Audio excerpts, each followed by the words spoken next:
Yeah, he's not going to be here. All right. Sorry? He's not going to be here today. I knew that. Oh, okay. All right. Whenever you're ready. All right. Good morning, everyone. My name is Byron Chow, and I'm from Great Neck, which is on Long Island. I'm a first semester freshman here at Baruch, and I'm planning on majoring in finance. I'm a tech enthusiast, and I'm also an investor. So what is a tech enthusiast? So just like someone would be excited about football, I am just excited about the latest tech news.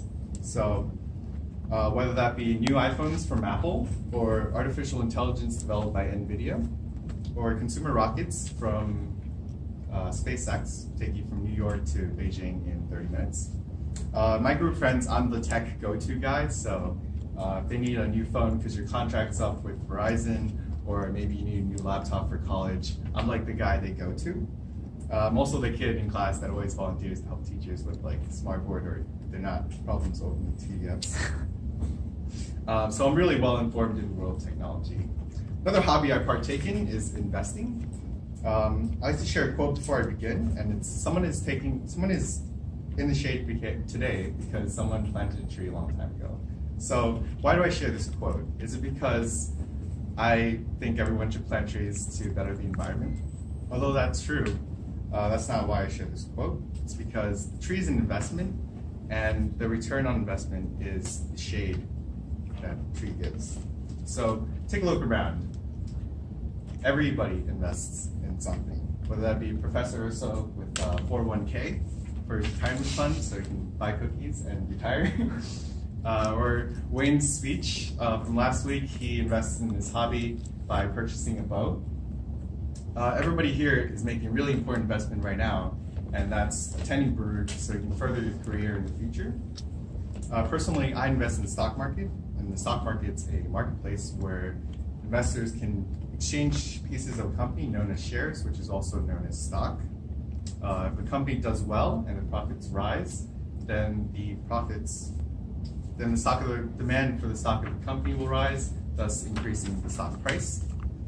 And if the company does vice versa, if the company does poorly, then the stock will plummet. I like to recall my first trade was electronics gaming company named Glue. Put like 98% of my portfolio into this company. Bad decision, so lesson learned here is don't put all your eggs in one basket. And as mentioned before, I'm a tech enthusiast, so most of my portfolio consists of tech stocks. I'm excited to be at Baruch. I look forward to meeting everybody. I've already met a lot of people who share similar hobbies or have similar interests. And I'm happy to help anyone with anything related to tech, or if you're interested in investing, I'd be glad to help. And I look forward to listening to everybody's speeches. Thank you.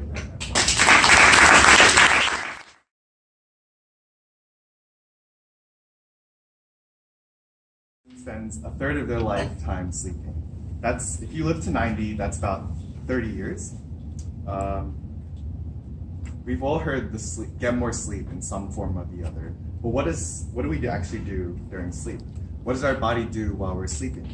What happens when we sleep too much, or what happens when we sleep too little? And how can you achieve better sleep?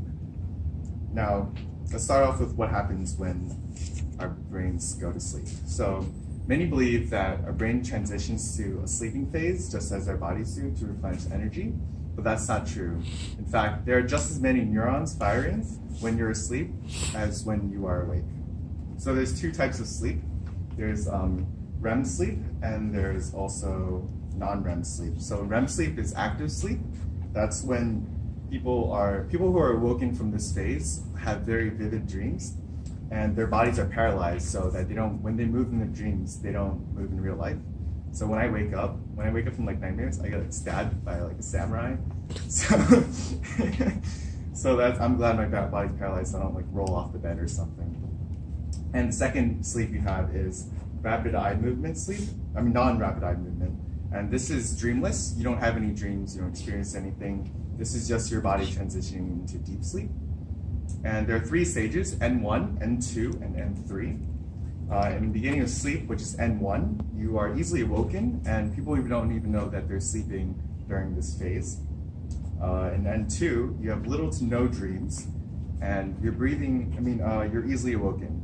And N3 is deep sleep. This is what you're striving towards. This is what you want every night.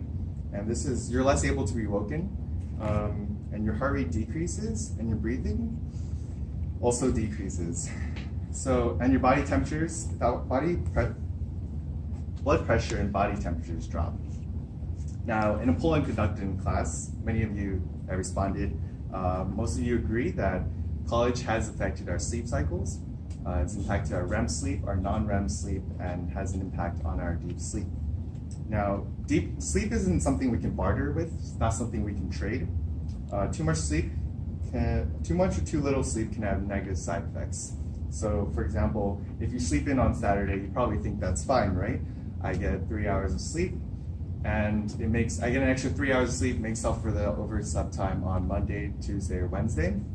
But you're actually messing up your circadian rhythm. So according to National Institute of General Medical Services, which is a government-funded program, circadian rhythm can influence sleep-wake cycles, hormone release, eating habits and digestion, body temperature, and other important bodily functions. And additionally, excessive sleep can lead to cardiovascular disease, obesity, and diabetes. And if you sleep more than 8 hours, consistently, your mortality rate will increase by 30%.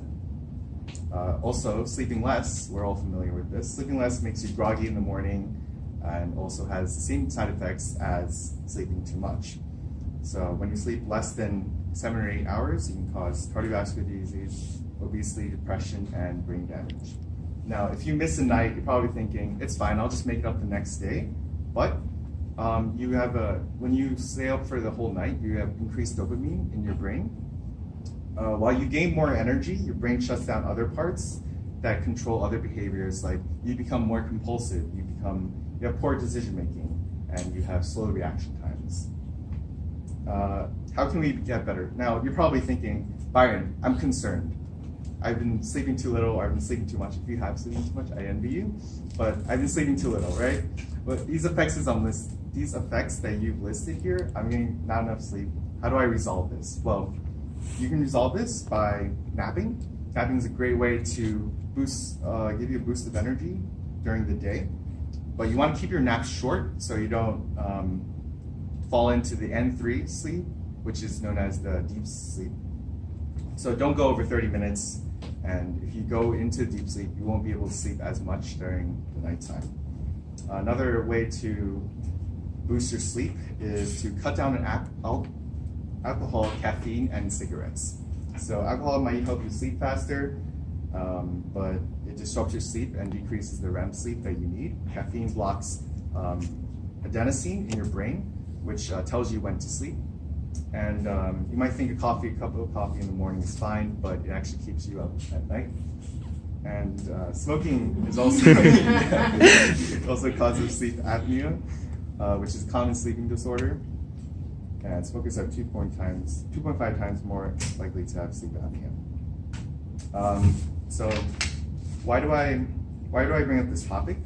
It's because I personally suffered from inconsistent sleeping.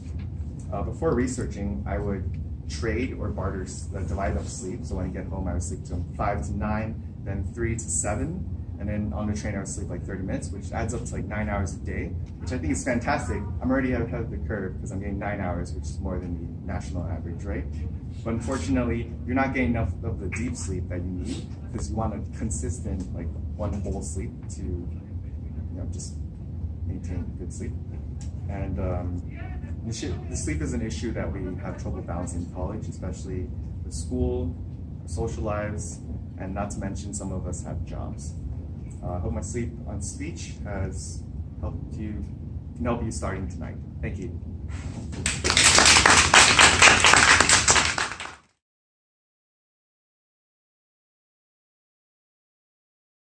Government spent $1.5 trillion researching and developing the Lockheed Martin F-35.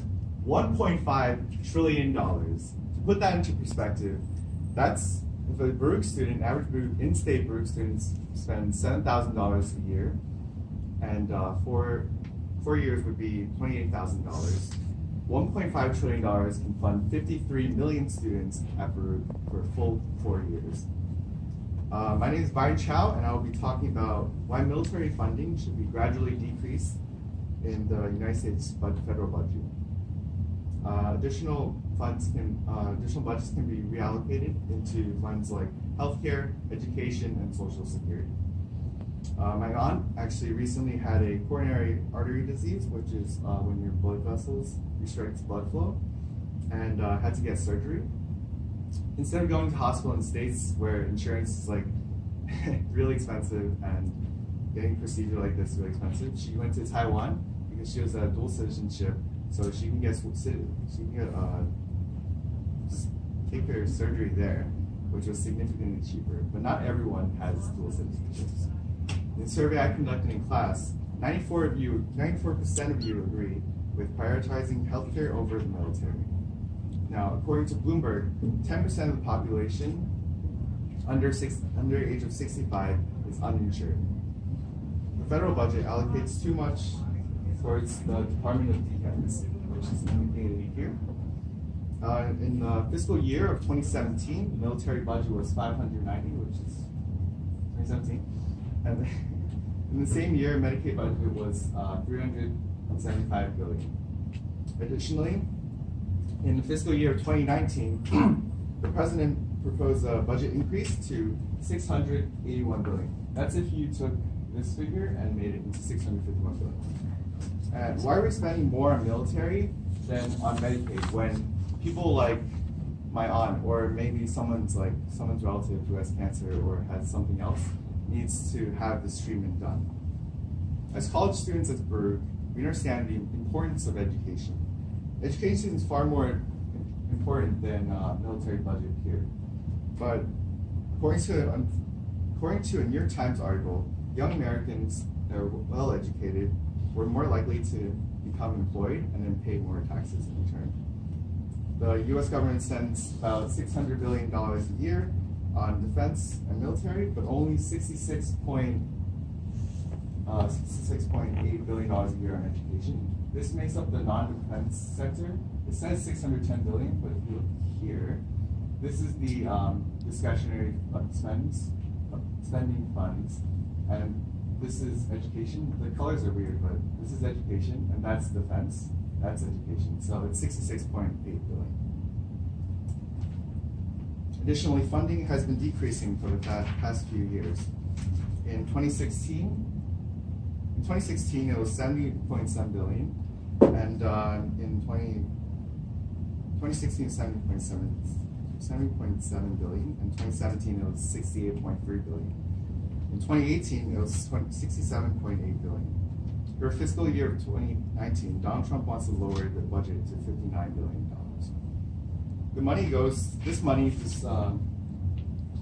The education budget goes to low-income families who want to send their children to college and students with disabilities. Finally, the most important topic we talk about today is Social Security, because this affects everybody here. In a poll taken, 100% of everybody surveyed agreed that Social Security is an essential part of the United States system. Unfortunately, Social Security is fading. As baby boomers are retiring, we have a decrease in Social Security, but an increase in funding in military. Social Security funds that pay retirement and disability benefits could cease to exist by 2034. Decrease in the workforce, longer life expectancies are due to this. Cause this. And in the past, it was a 5-to-1 worker to retiree ratio. So if I was working as a job, my Social Security would go to a retiree. But now it's becoming 3-to-1 retiree ratio. This is what caused the depletion by 2034. Now in the beginning of the year, we had a poll where a professor took our ages, which was 17 to 28. So this is definitely affecting everybody here, because by 2034, if Social Security runs out, we're not going to be 65 by then, so we won't be receiving any benefits. Now, some might believe that military keeps us safe from terrorism, but how can we spend more than the following 8 countries combined? You have China, Saudi Arabia, Russia, India, France, UK, Japan, Germany. If you add all these figures up, all 8 from the USA, it doesn't add up to 610. We're spending way too much money. And a decrease in military spending and an increased put amount to Social Security will help sustain that system. Our budget, this figure right here, 610, makes up 36% of the world total spending in billions of dollars. This is each year. And while it's true that U.S. military boosts our economy, and we can spend more to boost it even more, it needs to be understood that our resources can be better allocated elsewhere and not just building jets that are like $1.5 trillion. The decrease in the budget will allow more resources for other sectors. The federal government will have to rework the budget to fund the healthcare system, education, and Social Security, not a $1.5 million jet.